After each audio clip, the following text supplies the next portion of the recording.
어느 기업에서요, 가족은 무엇이다 라는 이 문장과 상품을 내걸고 고객들의 의견을 공모했습니다.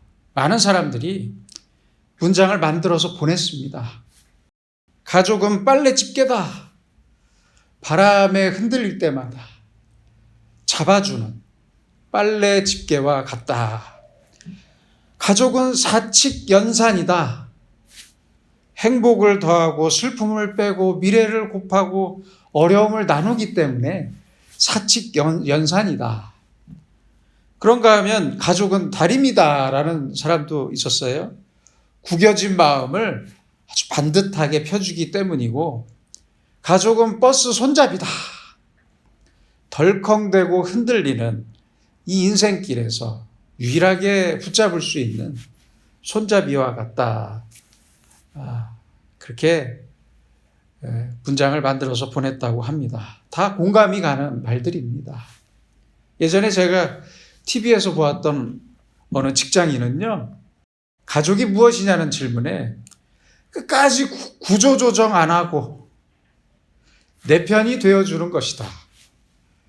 그렇게 말했던 기억이 납니다. 그런데요, 주위를 돌아보거나 뉴스를 보면 모든 가족들이 이런 문장들처럼 다 행복한 것은 아닙니다. 그렇지 않습니까? 가족과 함께 살면서 항상 즐거운 것도 아니고, 가족이라고 해서 다 모두가 힘이 되어주는 것은 아닙니다. 오히려 가족 간에 벌어지는 온갖 다툼과 끔찍한 사건을 보면요, 정말 그런 사건들을 뉴스에서 보면 섬뜩할 때가 있습니다. 아내와 맞벌이 하면서도 아이들의 육아와 가사를 전혀 돕지 않는 남편들, 남편의 실직 때문에 남편을 외면하고 가족들에게 외면당하는 가족들이나 남편도 있고요. 가족이 싫다고 가출하는 사춘기의 자녀들도 있고, 세 딸이요, 모두 이혼하고 다시 돌아와서 사는 가정도 있습니다.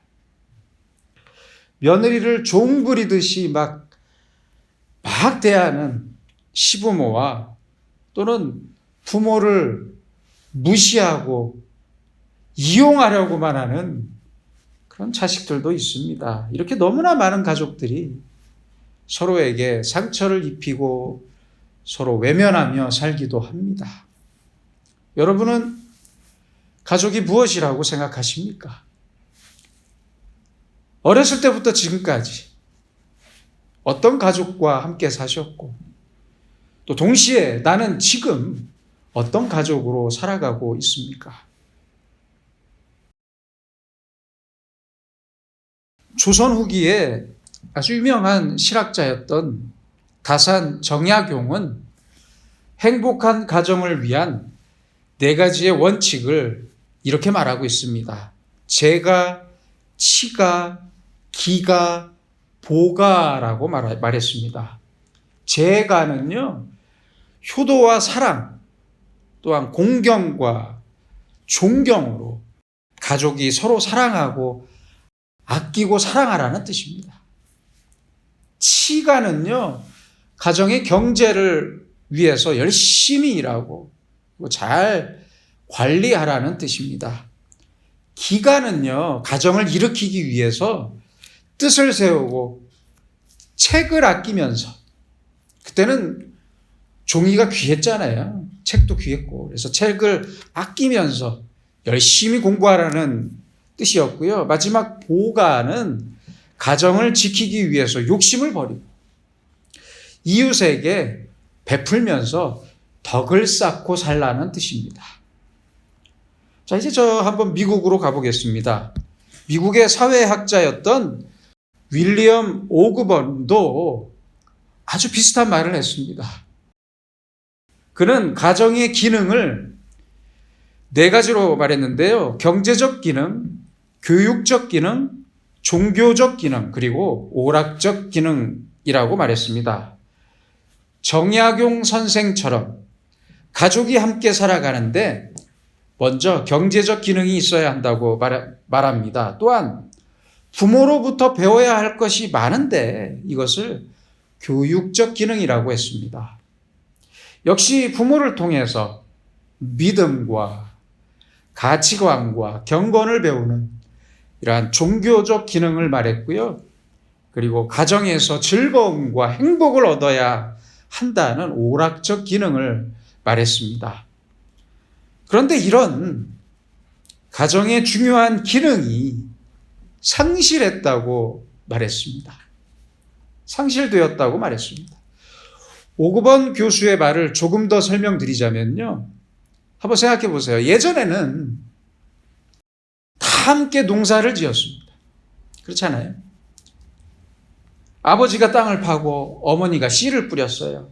아이들까지 온 가정이 함께, 온 가족이 농사의 모든 생산적인 활동을 했습니다. 그런데 지금은요, 어떻습니까?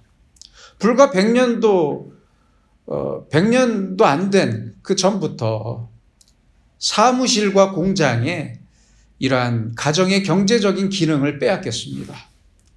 온 가족이 함께 담당했던 이 생산적인 활동이 없기 때문에 서로의 유대감이 희미해졌다는 말입니다. 희미해졌다는 이야기입니다. 이 생산적인 기능, 경제적인 기능이 없어지고 지금은 어떻게 쓸까? 그렇죠? 소비만 하고 있어요. 아이들은 어떻게 하면 용돈을 더 받아낼까? 이런 생각입니다. 또 하나는요, 교육적인 기능입니다. 예전에는 가정에서 모든 것을 배웠습니다. 그런데 지금은 어떻습니까? 학교와 사교육에 더 많이, 이제는 완전히 의지하고 있습니다. 학교와 학원에 의지하고 있습니다. 부모가 자식들을 어떻게 하면 올바르게 교육할 수 있을지를 고민하지 않습니다. 전혀 고민하지 않아요. 종교적으로도 그렇습니다. 가정에서 배워야 할 것까지 이제는 교회에 가면 끝이라고 생각해요. 가정에서 부모들이 기도와 예배와 성경을 가르칠 생각은 하지 않아요. 부모인 자신부터 집에서 기도하거나 예배드리거나 성경 읽는 모습을 보여주지 않으면서 교회 나가라. 이러면 끝인 줄 알아요. 나가라고 나갑니까? 교회 학교 보내면 끝인 줄 알아요. 아니잖아요. 그리고 오락 기능도 없어졌습니다. 쉽게 말해서요. 집에 가면 재미가 없대요. 직장인들이. 그렇죠? 남편이나 아내나 집에 가면 재미가 없대요. 그래서 아이들도요. 컴퓨터 오락과 유튜브에 정신이 팔려 있습니다. 이렇게 부모가 바쁘다는 핑계로, 귀찮다는 핑계로 손을 놓고 있는 동안 가정이 파괴되었고, 더 나아가서는 인간성이 파괴되어서 세상이 불행해진다는 그러한 이론입니다. 지금 우리에게도 아주 상당히 의미가 있는 이론이라고 그렇게 생각이 듭니다. 실화입니다. 아주 모범적으로 교회에서 아주 오랜 시간 동안 믿음 생활을 열심히 했던 어느 권사님이 두 아들과 딸 하나를 남기고 암으로 돌아가셨습니다. 평소 이 어머니의 소망은 가족들이 모두 함께 교회에 나와서 예배드리는 것이었지만 불교를 믿었던 큰아들 하나 때문에 가정 예배도 드릴 수가 없었다고 합니다.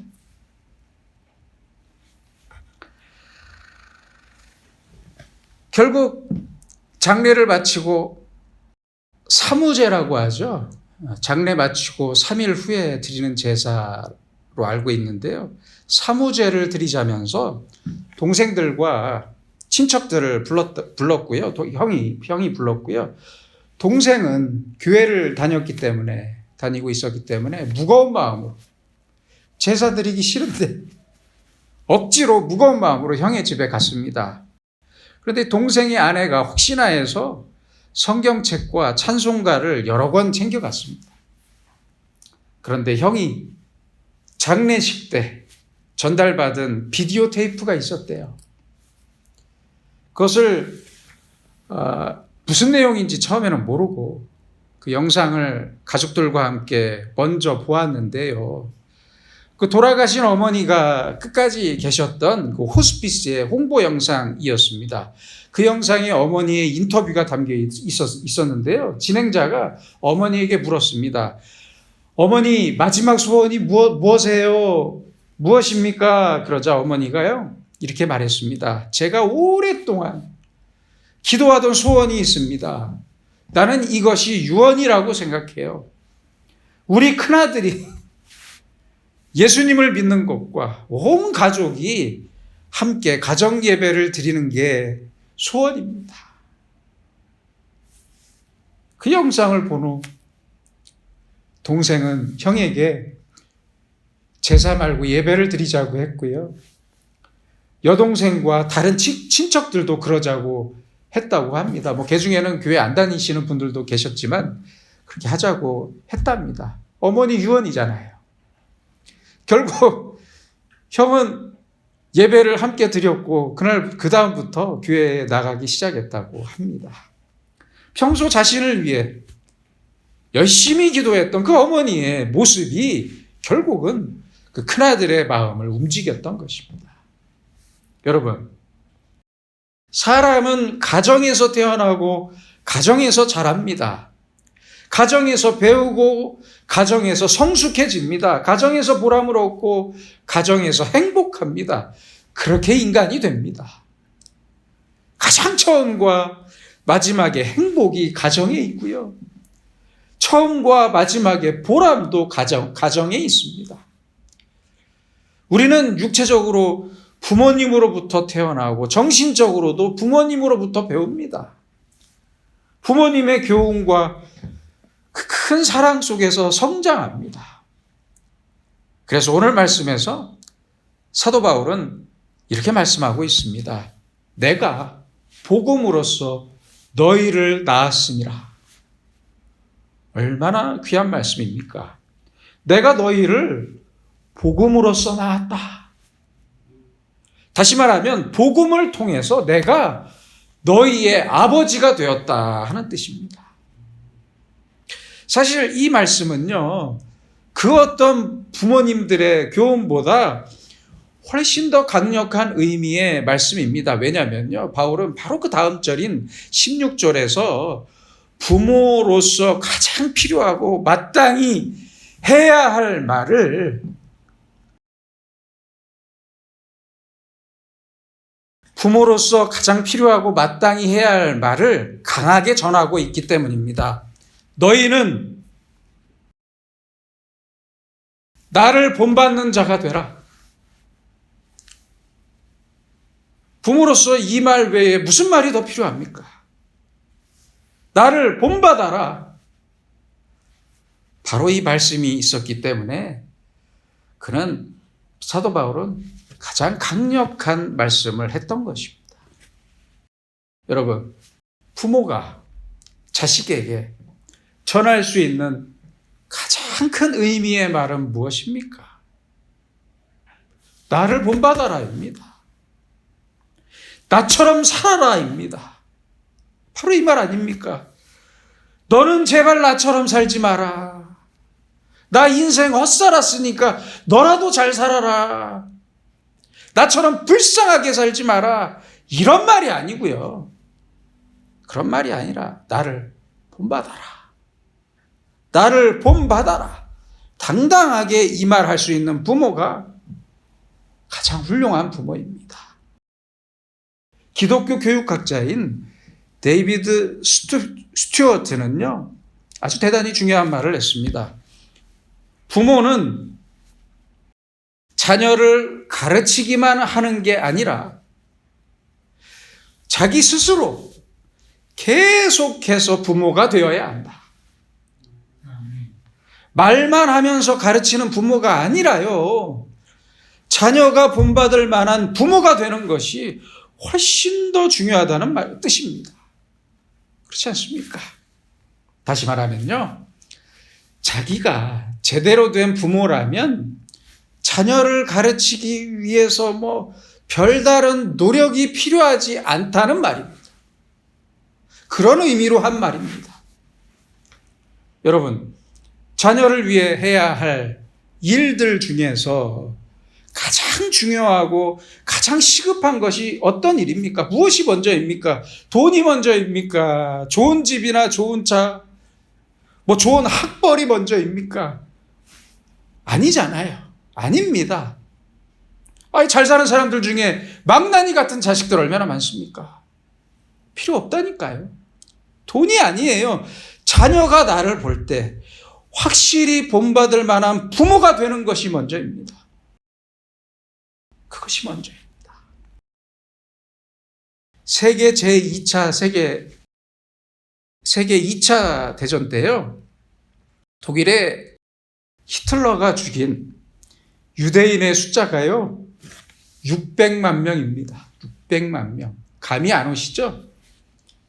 6.25 전쟁 때요. 군인들과 유엔군까지, 중공군까지 다 합쳐서 모든 군인들과 민간인들의 사망자 수가 총 150만 명 정도였으니까요. 이 600만 명을 죽였다는 거는요. 어마어마한 숫자입니다. 히틀러는 왜 이렇게 어마어마한 숫자의 유대인들을 죽이는 사람이 되었던 것입니까? 이유는요. 여러분들 오른쪽 사진에 보이시는 어머니 때문이었습니다. 어머니예요. 이 오른쪽 사진의 여성분이 어머니인데 평소 히틀러의 아버지는요. 장사를 했어요. 그래서 한번 장사를 나가면 몇 달씩, 길게는 1년 넘게 집을 비웠다고 합니다.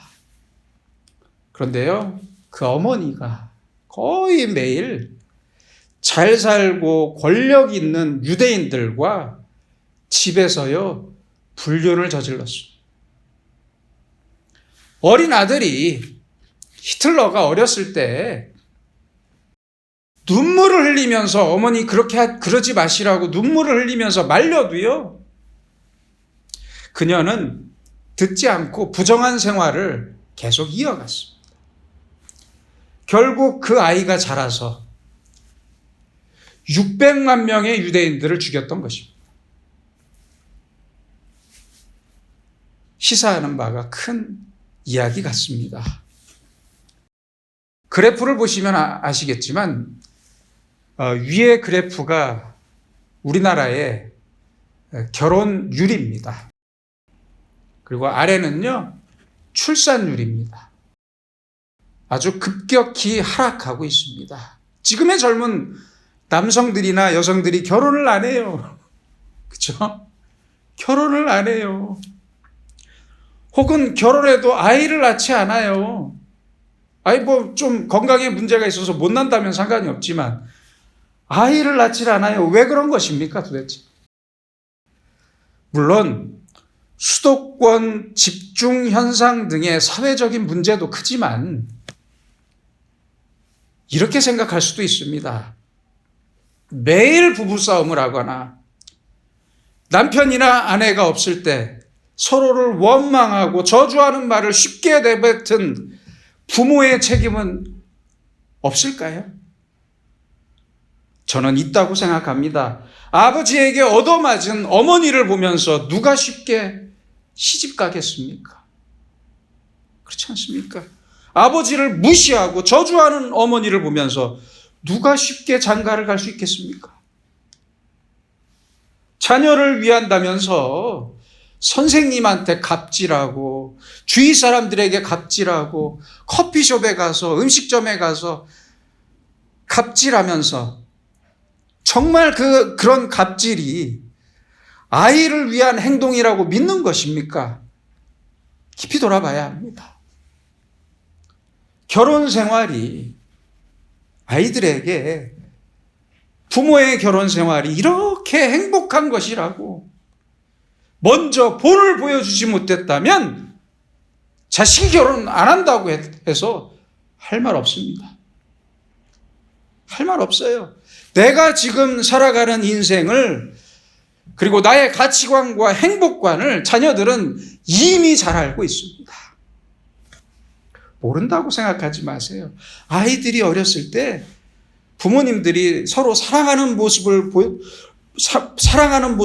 적이 없고 집에서 행복하거나 선한 일을 하는 것을 본 적이 없다는데 무슨 말이 그렇게 많습니까?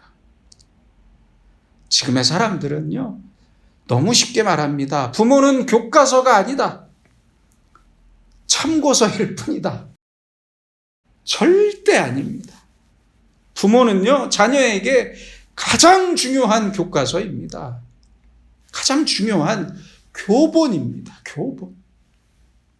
이것을 잊지 말아야 합니다.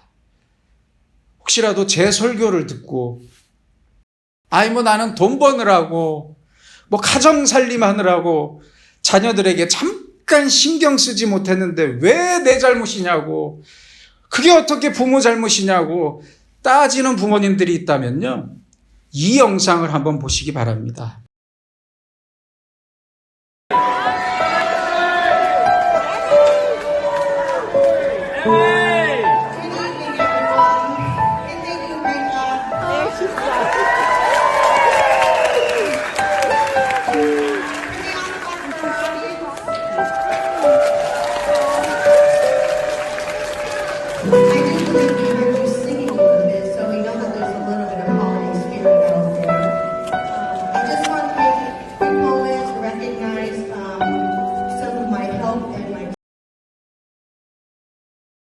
영상의 글처럼 우리는 자녀들에게 필요한 걸 다 해주겠다면서 아주 열심히 일을 합니다. 하지만 가장 중요한 것은 돈이 아니에요.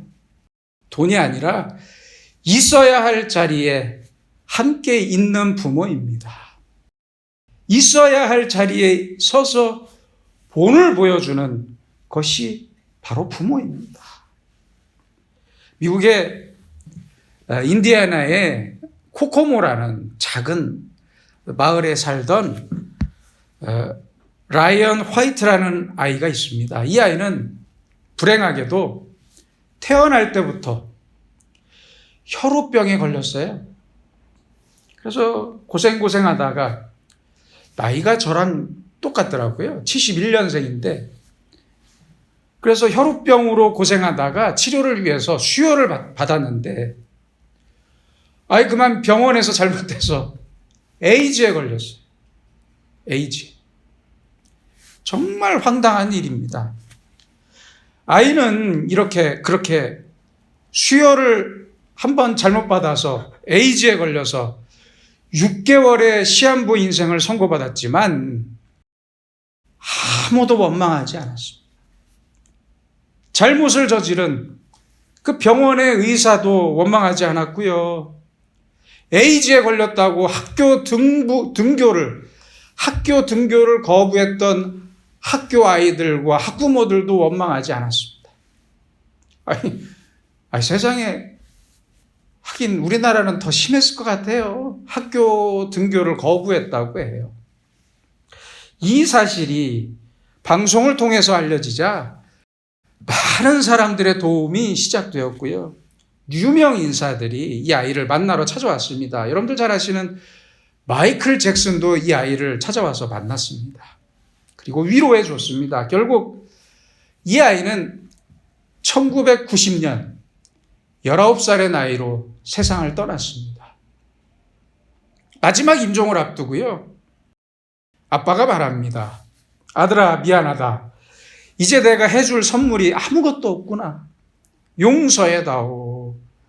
그러자 죽어가는 아들이 이런 말을 했습니다. 아닙니다. 아빠는 가장 큰 선물을 주셨습니다. 아빠를 통해서 예수님을 알게 되었고 영생을 얻을 수 있게 해주셨잖아요. 저는 남들보다 그저 천국에 조금 일찍 가는 것뿐이에요. 이렇게 말을 했다고 합니다. 여러분, 부모가 자녀에게 해줄 수 있는 가장 큰 선물이 무엇이라고 생각하십니까? 무엇이겠습니까? 사도 바울은요, 오늘 본문 말씀대로 고린도 교회에 편지를 썼습니다. 고린도 교회는요, 사실 바울을 거세게 비난했던 교회였습니다. 그렇지 않습니까? 사도권부터 시작해서 가정이 어떠느니 많은 비난을 쏟아냈지만 바울은 간절한 사랑을 담아서 말씀합니다. 내가 너희를 낳았음이라. 너희는 나를 본받는 자가 되라. 또한 고린도후서 6장 11절에서도 말씀했습니다. 근심하는 자 같으나 항상 기뻐하고 가난한 자 같으나 많은 사람을 부유하게 하고 아무것도 없는 자 같으나 모든 것을 가진 자로다. 이런 나에게 본받는 자가 되라. 이런 나를 닮아라. 이런 나에게 본을 받으라. 바울은 이렇게 자기 만족으로 살았습니다. 나는 비천에 처할 줄도 알고 풍부에 처할 줄도 알아. 모든 일, 곧 배고픔과 배부름과 풍부와 궁핍에도 처할 줄 아는 일체의 비결을 배웠노라. 그렇습니다. 바울은 가난과 고통 속에서 행복할 줄 알았고요. 또한 내가 나를 전제로 드릴지라도 나는 기뻐하고 너희 무리와 함께 기뻐하겠다. 바울은 이렇게 죽음 앞에서도 자기 일을 즐기면서 믿음과 사랑과 행복과 소망으로 항상 본을 보이며 살았습니다. 우리도 바울처럼 자녀들에게 믿음을 보여주고 사랑을 보여주고 자녀들뿐만 아니라 어린 누구에게나 어린 세대들에게 우리의 믿음을 보여주고 사랑을 보여주고 기쁨과 행복을 보여주면서 함께 주님을 향한 소망 안에 살아야 합니다. 부모가 자식을 사랑한다는 것이 무엇입니까? 내가 항상 본이 되는 것입니다. 말이 필요 없습니다. 자녀를 먼저 이해하고 믿어주고 끝까지 기다려주는 것, 그것이 사랑입니다. 나를 본받으라. 바울의 이 말이 오늘 우리의 자녀들에게도 전하는 우리의 말이 되기를 소망합니다. 기도하겠습니다. 우리의 아버지가 되시는 하나님 아버지, 우리에게 가장 귀한 자녀들을 맡겨주신 은혜를 감사합니다. 사도 바울처럼 우리도 자녀들에게 아름다운 본이 되는 부모가 되어 자녀들의 마음속에 예수님의 형상을 새기게 하시고 복음 안에서 믿음과 사랑과 소망의 귀한 본을 보여 우리의 가정이 주님 안에서 행복을 찾는 아름다운 가정이 되게 하여 주시옵소서. 예수님의 이름으로 기도드립니다. 아멘.